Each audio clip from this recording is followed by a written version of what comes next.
नमस्कार दोस्तों, आप देख रहे हैं HMTV लाइव। एक बार आपका फिर से स्वागत करते हुए आज मैं आपको मिलवाता हूँ एक नई हस्ती जिनका नाम है मोंटू जी। मोंटू जी से परिचय। मोंटू मस्त भी आप समझ गए हो, मोंटू भी समझ गए। है नहीं मोंटू, देखिए मेरे बराबर में बैठे हो, बिल्कुल मोंटू नहीं है। हम अपने बचपन में कहते थे मोंटू यानी बहुत मोटा, मुझसे भी बहुत ज़्यादा मोटा, लेकिन मोंटू है नहीं। आप हैं मोंटू मस्त, पॉप सिंगर। आज हम उनसे बात करेंगे इस पॉप सिंगिंग को लेकर के आपने कहाँ से स्टार्ट किया और आपकी मंजिल क्या है। ऐसी ही एक शख्सियत मेरे बाईं तरफ राखी अरोड़ा जी। आप भी एक अच्छी डांसर हैं, एक अच्छी एक्टर भी हैं। आपने कई फिल्मों में काम किया है, हम उनसे ही बात करेंगे, उनसे ही मिलवाएंगे उन्होंने अपनी ये लाइन कैसे चुनी और उनका जो मंजिल है कहाँ तक है। सबसे पहले मोंटू जी तरफ चलते हैं। मोंटू जी, स्वागत है आपका HMTV लाइव में। नमस्कार, सत श्री अकाल जी। आप मोंटू जी हमें बताइए, हाँ जी।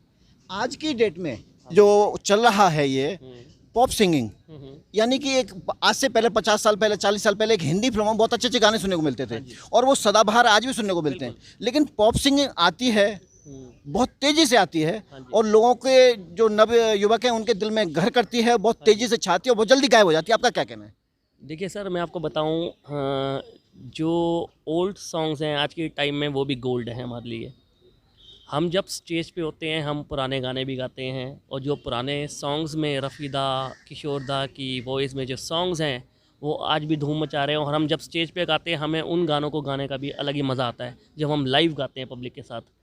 तो टाइम थोड़ा सा चेंज है, जनरेशन चेंज है, वक्त को देखते हुए थोड़ा माहौल ऐसा है जो आजकल के नई जनरेशन है जो वो मांगती है। थोड़ा आजकल जैसे हनी सिंह का जी का नाम बड़ा चल रहा है, बादशाह हनी सिंह रैपर इतने एक से एक आए हुए हैं जिन्होंने धूम मचाई हुई है। तो हर बच्चों का टेस्ट चेंज है, जिस करके आज के माहौल के हिसाब से हम लोगों को भी चलना पड़ता है। मगर जो ओल्ड और ओल्ड ही रहेगा और गोल्ड भी है और उनकी बात ही अलग है। ओल्ड इज गोल्ड, बिल्कुल जैसा मोंटू जी ने बताया कि ओल्ड है तो गोल्ड तो रहेगा ही रहेगा। लेकिन साथ में ये जो नई जो चीज़ आई है पॉप सिंगिंग, इसने भी एक अच्छा मुकाम हासिल किया है। लेकिन बात वही कि ओल्ड इज गोल्ड, ओल्ड तो गोल्ड ही रहेगा। ये नई जो पॉप सिंगिंग है इतनी तेज़ी से आती है, तेज़ी से चली जाती है, इसका कारण क्या है?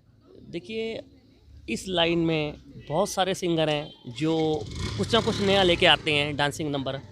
अब पुरानी चीज़ों की बात करें, आज की डेट में पुरानी चीज़ें लोग खाली बैठे फिर सुन लेते हैं क्योंकि वो कहीं सोल टच करती हैं। नई चीज़ें इस करके ज़्यादा नहीं रुक पाती, या तो बहुत ज़्यादा एकदम हिट हो जाती है जो चीज़ जिसका एक कहें कि वाकई कोई चीज़ अलग गाई गई है या सुर ताल कुछ ऐसे हैं, दिल को छूने वाला गाना है, वो लॉन्ग टर्म चलता है। और ये तो एक लाइन है, ऐसी सिंगिंग लाइन है, कुछ चीज़ आती हैं कुछ चीज़ जाती हैं, ये तो सिलसिला चलता रहता है। हम भी सिंगिंग गाने लेके आते हैं, हमारे भी आते हैं, कभी नया आता है कभी पुराना आता है, तो ये तो सबके साथ ही है जी। कहेंगे नया 9 दिन पुराना 100 दिन, बात अभी और आगे चलेगी। लेकिन इस हमारे बराबर में राखी अरोड़ा जी बैठी हैं। अरोड़ा जी, आपका स्वागत है HMTV लाइव में। जय, आपसे हम ये जानना चाहेंगे, हमारे दर्शक ये जानना चाहेंगे, आप जो फिल्मों में आए आप किस तरह से आए? आपका आने का जो मंतव्य था, एक मतलब होता है हर एक चीज़ का, वो क्या था? जय नमस्कार, सबको मेरी तरफ से दर्शकों को नमस्कार और आपको भी और इस चैनल को भी। फिल्मों में मेरा इंटरेस्ट था आने का। मैं 10 साल की उम्र से हूँ इस लाइन में। एक्चुअली मेरे डैडी थे प्रोडक्शन मैनेजर फिल्म लाइन में दिल्ली और बॉम्बे, और मेरी मम्मी गढ़वाली फिल्मों में आर्टिस्ट रह चुकी हैं और मेरी बड़ी दीदी पूनम वो भी रह चुकी हैं। तो अब मम्मी तो नहीं रही इस दुनिया में, लेकिन डैडी, मेरे को इंटरेस्ट 10 साल की उम्र से था। तो 10 साल की उम्र से मैंने स्टेज शो करने चालू कर दिए और थिएटर से फिल्म डिवीज़न की एड्स की एक्टिंग में मैंने, जब मैं बच्ची थी, मॉडलिंग करी। उसके बाद मैंने 3-4 साल ये लाइन गैप कर दी बस किसी वजह से। फिर उसके बाद मुझे Hindi film feature film Female Express मिली। कौन सा बताया आपने? Female Express. Female Express? हाँ जी, उसमें बाकायदा मैं मेन लीड में हीरोइन मुझको लिया गया। उससे मेरी लॉन्चिंग हुई, बड़े पर्दे पे रिलीज़ हुई। उसके बाद अब वो फिल्म यूट्यूब पे भी चल रही है, 2 घंटे की है, आप देख सकते हो 4 पार्ट्स में। और उसके बाद मेरे को बेनिफिट ये हो गया कि मेरे को म्यूज़िक एल्बम्स मिल गए। मेरे यूट्यूब पे बहुत एल्बम्स चल रहे हैं, मेरे ही राखी अरोड़ा के नाम से आप देख सकते हैं। और उसके बाद मुझे स्टेज शोज़ भी मेरे को मिलने लग गए। और मोंटू मस्त पंजाबी जी के साथ मेरी वीडियो एल्बम भी आ रही है, इन्होंने मुझे लिया है, बहुत प्रोत्साहन दिया है मुझे इन्होंने भी। और अभी मेरी फिल्म कर्टन आ रही है, हिंदी फीचर फिल्म, यानी कि एक 40 से 45 और 45 से 90 मिनट तक की एक हिंदी फीचर फिल्म होती है। अभी रिसेंटली बहुत जल्दी आने वाली, जैसा आप बता रहे हैं। हम चलते हैं मस्त जी की तरफ।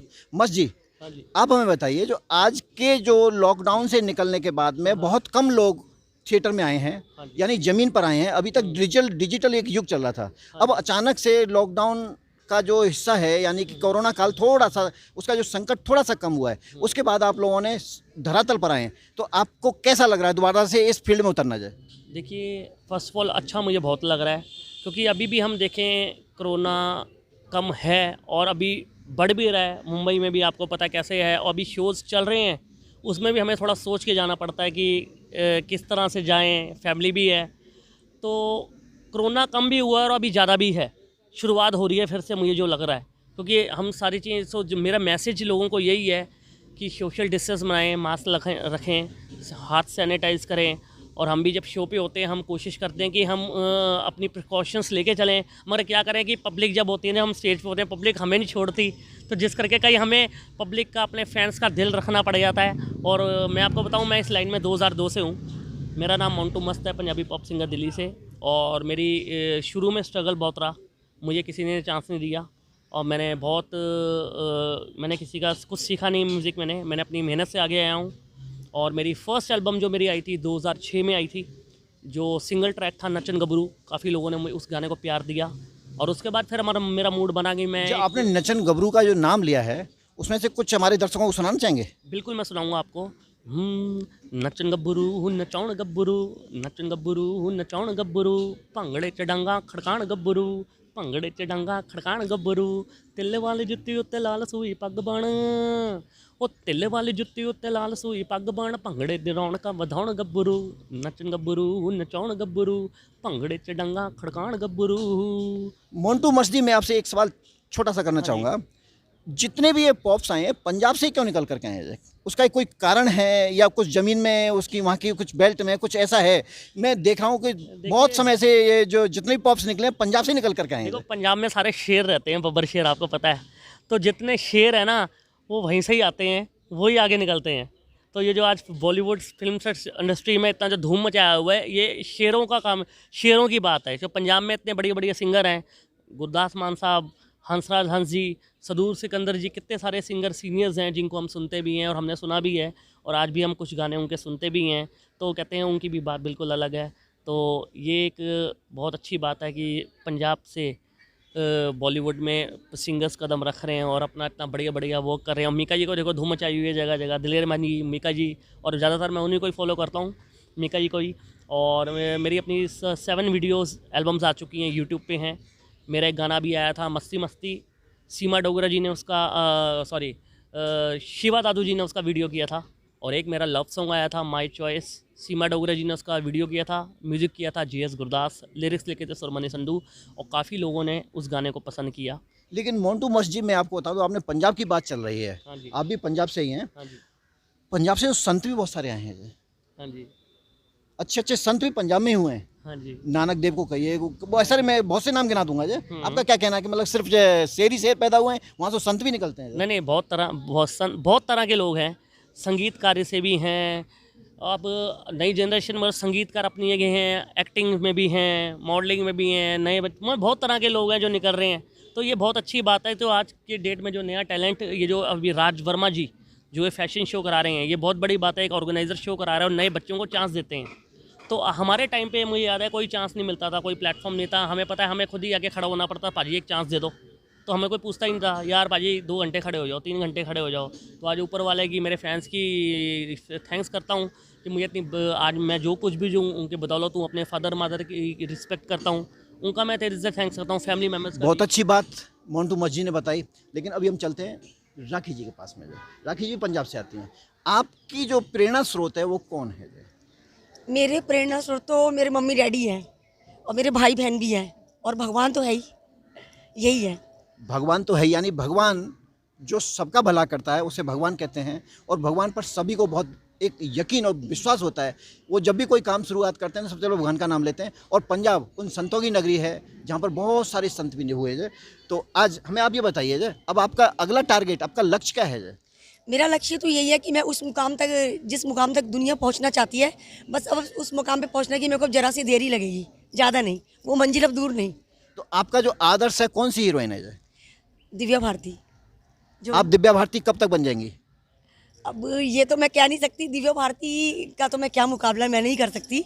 वो तो बहुत सुंदर, स्वीट और खूबसूरत और अच्छी एक्ट्रेस और डांसर रह चुकी हैं, लेकिन उनकी तरह मैं भी आना चाहती हूँ। और जितनी क्या बोलूँ कि अब तो ये किस्मत के ऊपर भी है, बाकी मैं बन जाऊँगी। दिव्या भारती तो इस समय नहीं है समाज में जो। अब तो नहीं है इस दुनिया में, लेकिन उसकी यादें तो हैं। तो आपकी वो जो मॉडल हैं दिव्या भारती हैं, दिव्या भारती को आपने कॉपी किया है, उनको देख करके आपकी जो अपेक्षा है वो आप इस तरह की एक हीरोइन बनना चाहती हैं? मैं, हाँ, मतलब हर कोई यही चाहता है कि भाई दिव्या भारती बने, श्रीदेवी बने, लेकिन मैं मतलब कि मेरा जो है उपेक्षा उनकी तरह ही है। लेकिन दिव्या भारती जो खैर मेरे से बहुत सीनियर थी, मैं आपकी इसके बारे में कुछ नहीं कहना चाहती, मैं तो उनसे जूनियर ही हूँ। लेकिन आगे बस मैं उस मंजिल तक पहुँचना चाहती हूँ, वो भी आप मीडिया और ये पब्लिक ही मुझे पहुँचाएगी। मित्रों, मैं यहाँ पर एक बात को और बता दूं, आपको स्पष्ट करा दूं। राखी अरोड़ा जी ने ये बात कही दिव्या भारती, लेकिन मेरा मानना है कि मैं राखी अरोड़ा ही क्यों ना बनूं, दिव्या भारती क्यों बनूं। आप कुछ कहना चाह रहे थे? बिल्कुल, मैं ये बताना चाह रहा था, मेरे माइंड में बहुत सारी बातें तो आई थी, मगर आप लोगों का डिस्कशन चल रहा था, तो मैं अब क्या बताऊं। चलिए आप याद कीजिए, हम राखी जी के पास में वापस चलते हैं। राखी जी, आपका जो लक्ष्य है ना बहुत छोटा है, इसको थोड़ा बड़ा कीजिए। आप दिव्या भारती क्यों बनना चाहती हैं? राखी अरोड़ा एक नई पहचान इस देश के लिए क्यों नहीं बनना चाहती? नहीं, वो बात नहीं थी मेरी, आप शायद गलत समझ बैठे। मतलब दिव्या भारती एक सीनियर एक्ट्रेस थी और डांसर थी, लेकिन उनका मुकाबला मैं नहीं कर सकती, बस मैं ये कह रही हूँ। लेकिन हाँ, राखी अरोड़ा मेरी एक अलग पहचान है। मैं ये चाहती हूँ कि मेरे को मरने के बाद भी मुझे दुनिया याद रखे कि राखी अरोड़ा के नाम से। देखिए, इसे कहते हैं पहचान। बिल्कुल। आज हमारे बीच में बहुत सारे हीरो हीरोइन जा चुके हैं, लेकिन लोग उनको आज भी याद करते हैं, क्योंकि वो उन्होंने एक इतिहास रचा है, इतिहास गढ़ा है, उस इतिहास को लोग याद करते हैं। आप कुछ कहना चाहिए? जाते मैं अपने फैंस को ये कहना चाहूँगा, मेरा बहुत जल्द एक नया गाना आ रहा है, सोनिए डिस्को विच आजा, जिसका ऑडियो रेडी हो चुका है। और उसके साथ जो मेरे सिंगर हैं, जो मेरे साथ हिंदी सॉन्ग आ रहे हैं, वो हैं डॉक्टर सुरेंद्र कुमार, और पंजाबी वर्जन में गा रहा हूँ। ये गाना बहुत जल्द तो जरा इसके जो 2-4 बोल प्लीज। आजा आजा सोनिए आजा, आजा आजा सोनिए आजा, डिस्को च आ जरा लखनऊ हिला जरा ठुमके लगा जा, आजा जा जा, आजा आजा सोनिए आजा, आजा आजा मनमोहनिए आजा। और ये गाना बहुत जल्द आ रहा है, वीडियो आ रहा है इसका, और मुझे उम्मीद है मेरे फैंस वैसे ही मुझे प्यार देंगे जैसे मेरे पुराने गानों को दिया, जो नए गाने में लाया था, मस्ती मस्ती छोरी यारदा बिया, उन सबको जैसे आपने मुझे गानों को प्यार दिया, ऐसे ही आप मेरे इन गानों को भी प्यार देंगे। Love you. ये थे मोंटू मस्त हमारे साथ, आप थी राखी अरोड़ा जी। आप अंत में कुछ कहना चाहेंगी? मैं अंत में यही कहना चाहूँगी अपने देशवासियों के लिए कि पूरा भारत एक बन के रहे, और जो हम चारों धर्मों के लोग हैं सबको एक दूसरे का साथ देना चाहिए, क्योंकि हम सब भारतवासी हैं। आप थी राखी अरोड़ा जी, मैं राजकुमार अग्रवाल, HMTV लाइव के लिए आज दिल्ली से। आज के लिए इतना ही, नमस्कार। नमस्कार। नमस्कार।